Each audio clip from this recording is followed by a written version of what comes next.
Budget যে আগামী আমাদের 22 তারিখ থেকে বাজেট অধিবেশন শুরু হবে এবং পশ্চিমবঙ্গের যে আমার যে দপ্তর, সেই দপ্তরের যাতে করে আগামী অর্থবর্ষে সেখানে ডেভেলপমেন্টের বিষয় তুলে ধরা হবে। কারণ আপনারা জানেন যে আমার বর্তমানে দুটো দপ্তর আছে, ট্রাইবাল ডেভেলপমেন্ট এবং মাইনরিটি অ্যাফেয়ার্স এবং মাদ্রাসা এডুকেশন।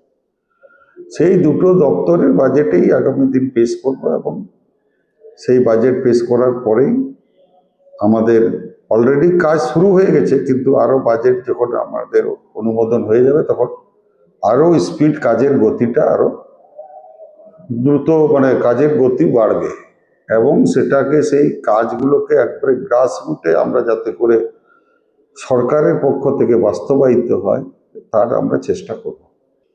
হসপিটাল এবং পানীয় জলের কারণে জঙ্গলমহলের অনেক হসপিটাল স্বাস্থ্য পরিষেবা বিগত দিনে যেভাবে চলেছিল অনেকটা ভেঙে পড়েছে। কারণ এখানে পর্যাপ্ত পরিমাণে ডক্টর নেই, সেখানে হসপিটালগুলোতে ওষুধপত্র নেই এবং যেটা উপস্বাস্থ্য কেন্দ্র সেগুলোকে ভগ্ন দশা হয়ে পড়ে আছে। এই ধরনের আমার এই বিধানসভায় প্রায় 4-5খানা উপস্বাস্থ্য কেন্দ্র ভেঙে গেছে, সেখানে বিল্ডিং ভেঙে গেছে, পরিকাঠামো টোটালিভাবে সেখানে ভেঙে পড়েছে।